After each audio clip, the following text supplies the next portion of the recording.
Welcome, dear listeners, to our scary stories. As the night descends and shadows stretch, we invite you to pull your blankets close and dim the lights. For tonight, we delve into tales that may very well lurk in the dark corners of our reality. Whether fact or fiction, we'll let you decide. But remember, sometimes the most terrifying tales are the ones we tell ourselves. So, are you ready to be unnerved? The old Tremaine Manor stood atop a hill, a gothic silhouette against the crimson backdrop of the setting sun.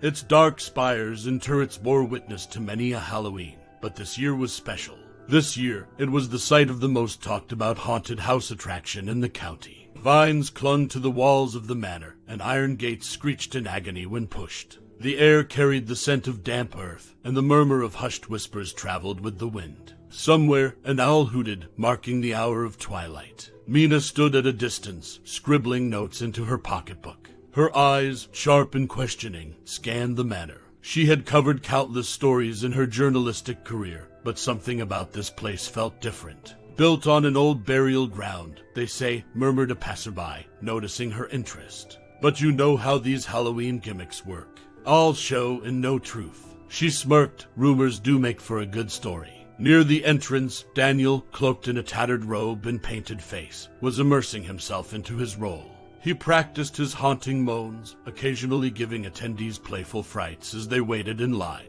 His once cheerful blue eyes now carried an eerie glow, an indication of his dedication to his ghostly role. Lucas, along with his boisterous group of friends, chatted animatedly. They dared each other to enter the manor first, with playful shoves and challenges thrown about. "I bet this won't be scarier than last year's maze," Lucas declared, feigning bravado. Overlooking the crowd was Clara, the mastermind behind this attraction.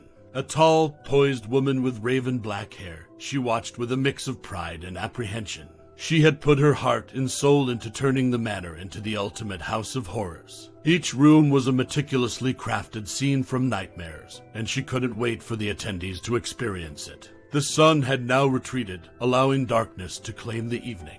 Old lanterns came to life, casting dancing shadows on the cobblestone path leading to the entrance. The cold evening air grew thick with anticipation. The chattering of the attendees was punctuated with gasps, giggles, and the distant eerie sounds from the manor. A horn blared, signaling the beginning of the night's festivities. Clara stepped forward, her voice amplified as she addressed the crowd. "Ladies and gentlemen, welcome to the Tremaine Manor. The legends you've heard might be true, or they might just be tales. Will you brave the unknown?" With that, the gates opened. One by one, groups made their way inside, their chatter gradually muffled by the heavy wooden door that closed behind them. The real adventure had begun. Lucas, taking the lead of his group, stepped into the dimly lit foyer. The creaking floor beneath, the distant whispering echoes, and the soft flicker of candles playing tricks on the eyes set the mood. It was a world where reality blended seamlessly with fantasy. Mina, notepad in hand, joined a group, her skeptical eyes watching every move, every reaction. And Daniel, he glided from one shadow to another, his spectral moans sending shivers down many a spine. As the attendees explored, little did they know that beneath their feet lay a history, dormant and waiting. For in the dark corners of the Tremaine Manor, legends were more than just stories. The air grew colder as Lucas and his friends ventured deeper into Tremaine Manor. Dim candlelight illuminated faded tapestries and portraits of stern-faced ancestors. Every footstep echoed in the vast corridors, mingling with distant sounds of chains rattling and ghostly moans. "I told you this place would be tame," Lucas teased, nudging his friend Jeremy. "Hold on," Emily, the most observant of the group, whispered. She pointed to a peculiar-looking wall. Its bricks seemed mismatched, almost as if they were hurriedly put together to conceal something. Curiosity piqued, the group approached. A small emblem in the shape of a raven, different from the other decorations, caught Lucas's eye. On an impulse, he pressed it. A grinding noise reverberated through the hallway as the concealed bricks shifted, revealing a narrow passage. The atmosphere inside felt ancient, untouched by time. Masonry was more primitive, and the air carried the musky scent of old books and moss. The group exchanged glances, a silent agreement passing between them. This unexpected discovery was too tempting to resist. Torch in hand, Lucas led the way, its flame casting a warm, orange glow. The walls were lined with inscriptions, some in languages long forgotten. As they moved forward, the passage seemed to descend, leading them to an ornately carved wooden door. A symbol, a circle surrounded by intertwining vines, was etched at its center. "Looks like we've stumbled onto a part they didn't plan to include in the tour," Jeremy remarked, a hint of nervousness in his voice. Lucas, eager and fearless, pushed the door. It gave way with a reluctant groan, revealing a vast crypt. Stone sarcophagi were neatly arranged, and overhead, a dome showcased a faded fresco depicting a dance of hooded figures around a bonfire. In the silence of the crypt, an almost inaudible whisper seemed to drift from the shadows. It sounded like a lament, the soft sigh of a restless soul. "Did you hear that?" Emily's voice trembled. "It's probably just part of the show," Lucas reasoned, trying to sound confident. "You know, speakers hidden somewhere to give the whole haunted vibe." But something felt different. The whispers seemed too genuine, too sorrowful to be a mere soundtrack. Wanting to shake off the unease, Jeremy joked, "Well, if this isn't a part of the tour, Clara sure missed out on an opportunity." The group chuckled, the tension momentarily lifted. They made their way back to the main path of the attraction, leaving the crypt and its secrets behind. But the eerie whispers of the crypt, though dismissed, left an indelible mark on their minds, setting the stage for the horrors that awaited. The atmosphere in Tremaine Manor was electric. With each twist and turn, attendees experienced a new thrill.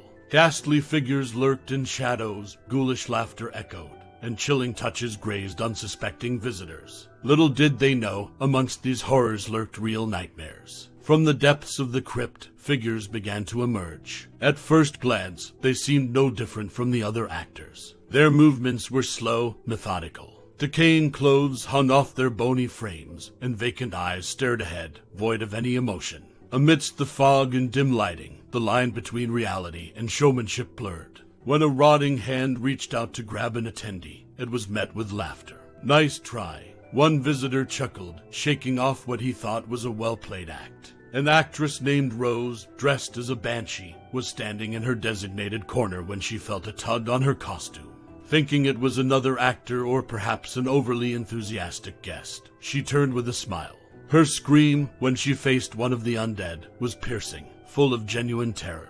Before she could escape, the creature bit down on her arm, drawing blood. Her cries merged with the ambient sounds of the manor. At first, most assumed it was part of her act. But as she staggered out into the open, clutching her bleeding arm, reality dawned. The manor descended into chaos. Daniel, still in his ghostly guise, noticed the frenzy. Seeing Rose's injury, he rushed to her side, attempting to lead her to safety. "We need to get out," she gasped. Elsewhere, Lucas and his friends stumbled upon another scene of horror. An undead creature, once a nobleman by the looks of his tattered finery, was attacking a group of attendees. The realization hit them hard. This wasn't part of the show. Mina, her journalist instincts kicking in, began snapping photos. The gravity of the situation, however, quickly halted her documentation. She grabbed a nearby prop, a sturdy candlestick, and wielded it defensively. The manor's once enchanting halls turned treacherous. Every corner posed a new threat. The undead, with their relentless hunger, continued their slow but persistent pursuit of the living. Clara, hearing the genuine screams and cries, frantically tried to regain control. Over the PA system, her voice tried to cut through the pandemonium. "Everyone, please head to the nearest exit. This is not a drill." But the maze-like design of Tremaine Manor, meant to thrill and confuse, now became its curse. As the living tried to escape and the dead sought their prey, the manor's walls bore witness to a terror they had never known. As the screams and terror intensified, pockets of survivors formed throughout Tremaine Manor. Attendees, once strangers, now clung to each other for comfort and safety. The actors, initially hired to scare, took on the roles of protectors. In one dimly lit ballroom, a large group found temporary refuge. The heavy drapes and ornate furniture barricaded the doors, keeping the undead at bay for the moment. Daniel, shedding the ethereal chains of his ghostly costume, stood atop a platform. "Listen," he shouted, his voice cutting through the panicked murmurs. "I know this place inside out. There are tunnels and secret passages. We can use them to our advantage." Lucas and his friends, flushed and breathless, joined the assembly. He locked eyes with Daniel and gave a nod of understanding. Now was the time for unity, not discord. Clara, face ashen, admitted her folly. I was told of the legends of the crypt's curse, but it was just a story, a tale to boost our attraction's lore. Regret was evident in her eyes, I never imagined. A few attendees shot her angry glares, but most understood that blame wouldn't help them now. Survival was the priority. Mina, ever the journalist, realized the weight of their ordeal. While others sought escape, she began interviewing survivors, capturing raw emotions and details of the outbreak. Her camera clicked and whirred, its flash intermittently illuminating the room's grim atmosphere.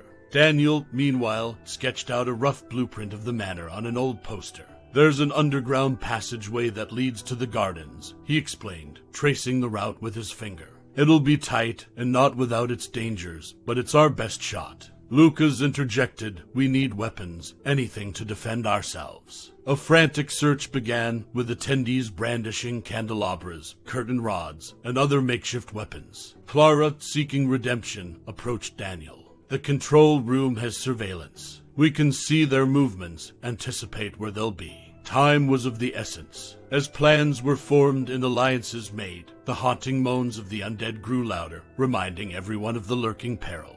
The escape was about to begin, and every heartbeat, every breath, was now a stolen moment in the shadow of the advancing doom. The chilling silence of Tremaine Manor was occasionally shattered by the haunting cries of the undead. Within its darkened hallways, the group moved cautiously, their senses heightened to every creak and whisper. Yet, even as the external threat loomed, internal discord began to fester. A murmur rippled through the group when Martha, a schoolteacher attending the event, noticed a reddish mark on one attendee's arm. Look, she whispered harshly, pointing accusingly. He's been bitten. The accused, a young man named Jared, immediately became defensive. It's just a scratch from a nail in the wall. I swear. But distrustful eyes bore into him, and the group's unity began to fray. Lucas felt every weighty glance that came his way, the silent blame from those who knew he and his friends had stumbled upon the crypt. He could feel the heaviness of his guilt, like chains wrapped around his chest. I never meant for this, he confessed to Daniel, his voice quivering. But I'll do everything I can to make it right. Daniel, always the voice of reason, nodded appreciatively. Now's the time for action, not blame.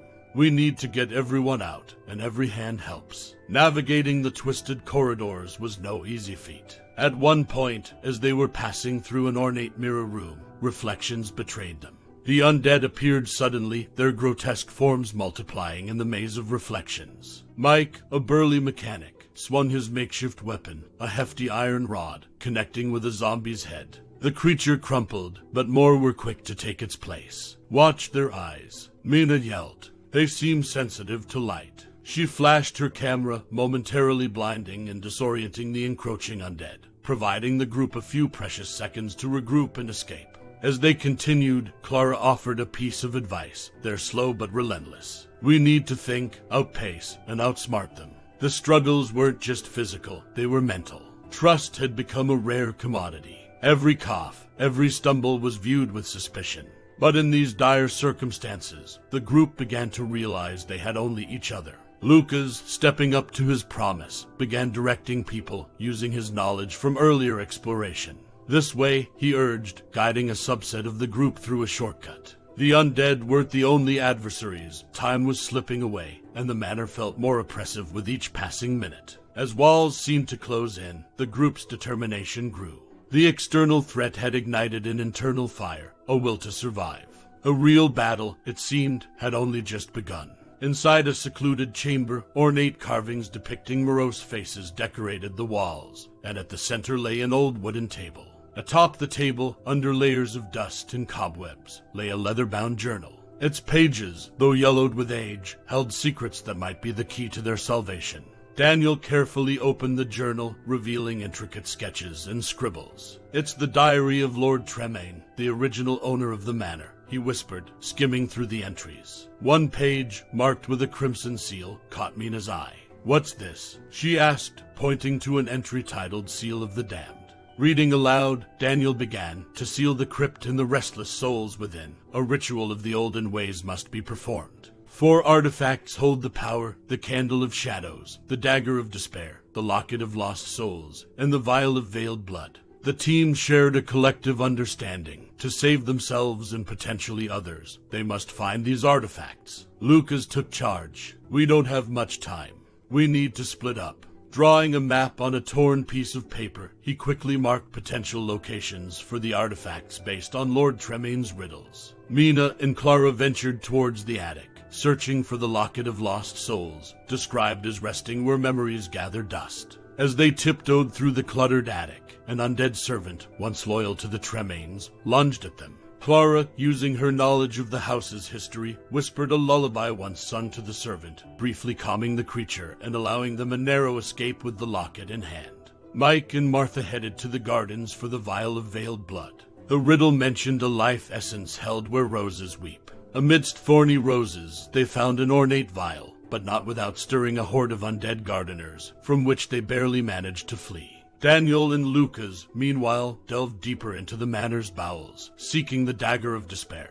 Under the gaze of the moon's reflection, the riddle read: in a subterranean pool room, illuminated only by a moonlit skylight, the dagger awaited. But so did an undead aquatic creature, once a marvel of the manor. A game of stealth ensued as they carefully retrieved the dagger and escaped the creature's blind, yet keenly sensed pursuits. Lastly, the candle of shadows was hidden where laughter once echoed. Thinking quickly, Lucas remembered an old ballroom. Racing against time, they entered the grand space, finding the candle amidst remnants of old parties. But the echoes of laughter were replaced by the undead's mournful groans. Using wit and agility, they outmaneuvered the creatures, securing the final artifact. Regrouping, the team, battered but resolute, held the artifacts tightly. The next step was to use them to seal away the undead menace. But with the horde growing and time dwindling, their greatest challenge still lay ahead. A dim torchlight at the entrance of the crypt flickered, casting elongated shadows that danced with every gust of wind. The artifacts, pulsating with energy, were placed in a circular formation as described in Lord Tremaine's journal. The air grew colder, a sign that the undead were drawing near. From the distance, a moaning wind carried with it the undeniable scent of decay. The undead were no longer mere trickles, but a flood. Their hollowed eyes, devoid of any semblance of life, were set on the group, and the entrance to the crypt became the backdrop of their last stand. Mike, wielding a broken banister as a makeshift staff, stepped forward. "We need to hold them off long enough to complete the ritual," he declared, whacking the first approaching zombie squarely in the chest. Martha, having fashioned a whip from drapery cords, lashed out, keeping several of the creatures at bay. Their once elegant gowns and refined suits, now tattered and blood-streaked, told a sorrowful tale of the manor's tragic history. Daniel began to chant from the journal, his voice authoritative and unwavering, the words echoing through the crypt in an almost melodic rhythm. Mina, with her camera at the ready, decided to shift her focus from documentation to action. Using the camera's flash, she temporarily blinded clusters of zombies, slowing their advance. Lucas, guilt-fueling his determination, fiercely guarded Clara, ensuring that the ritual's preparation went unhindered. They arranged the artifacts as the journal instructed. The candle of shadows was lit. The dagger of despair was positioned pointing north. The locket of lost souls was opened, and the vial of veiled blood was poured into a small ornate bowl in the center of their formation. As the ritual progressed, the intensity of the undead's onslaught grew. Mike, after battling valiantly, got overwhelmed and, in his last act, detonated a gas lamp, causing an explosion that thinned the horde but took him with them. Martha, tears streaming, shouted in defiance for Mike, and continued her relentless defense. The ground beneath them trembled slightly, a soft hum emanating from the artifacts. The undead, sensing the power of the ritual, grew more frenzied. Clara, reading the final incantation aloud with Daniel, felt the weight of every word, knowing the fate of all rested on their shoulders. Lucas, using the dagger of despair, drew a protective line in the ground around them, while Mina held the locket of lost souls high, capturing the moonlight in a dazzling display. The air grew thick, almost electric. In the final moments of the ritual, as the undead closed in, a blinding light emitted from the center of their circle. The creatures, momentarily halted, began to disintegrate into ash, their mournful cries replaced by a serene silence. As the dust settled, the group, exhausted and emotionally spent, looked around. The crypt was sealed once more, the artifacts glow dimming. Their ordeal had ended, but the scars of that fateful night would remain forever etched in their memories. The first light of dawn painted the horizon in hues of pink and gold. The once foreboding mansion, which had been a theater of unspeakable horror mere hours before, now stood silent, seemingly humbled by the morning sun. Emerging from its wooden entrance were the survivors, each step heavy with fatigue, but lightened by the hope of the new day. Their clothes were torn, their faces smeared with dirt and sweat, but their spirits, though bruised, remained unbroken. As they made their way out, Clara gazed back at the mansion. "No one will ever set foot in there again," she whispered with determination. "This place is to be forgotten." Lucas, the weight of the night's actions still heavy on his conscience, sighed in agreement. "We should make sure of it." Mina, ever the journalist, had a different perspective. People need to know what happened here. They need to know the truth. She clutched her camera, the only witness to the night's horrors. With it, she would weave a narrative that would captivate the world. Months passed, and Mina's account of that harrowing night became a best-selling book titled The Night of the Zombified Zone. It was met with both awe and skepticism. Critics raved about its chilling narrative and attention to detail, while skeptics dismissed it as an imaginative work of fiction, a product of an overactive mind. The haunted house, a testament to man's dance with the supernatural, was shut down. Overgrown weeds and vines slowly claimed the structure, and as the years passed, it was reclaimed by nature, its dark secrets buried deep within. However, as is often the case, legends have a way of living on. Whispers of a real haunted crypt began to circulate, this time in a town far removed from the original haunted house. Eager thrill seekers, their appetites whetted by Mina's book, began to seek out this new locale, hoping to experience the terror for themselves. In a dimly lit room, a group of young adventurers huddled over a map, their fingers tracing the path to the rumored location. "Are you sure about this?" asked one nervously. Another smirked. "Don't you want to experience a real haunted crypt?" And so, as the wheel of fate continues to turn, the insatiable curiosity of mankind beckons them once more into the abyss of the unknown. The question remains, is the curse truly contained, or does it lurk in the shadows, waiting for its next victim? And so, our tale comes to an end. Sleep tight, dear listeners, and keep those you cherish close. For in the world of our scary stories, the line between reality and nightmare is ever so thin. Until next time, when we'll unearth another tale from the abyss, remember, darkness is but a heartbeat away. This is our Scary Stories signing off for tonight.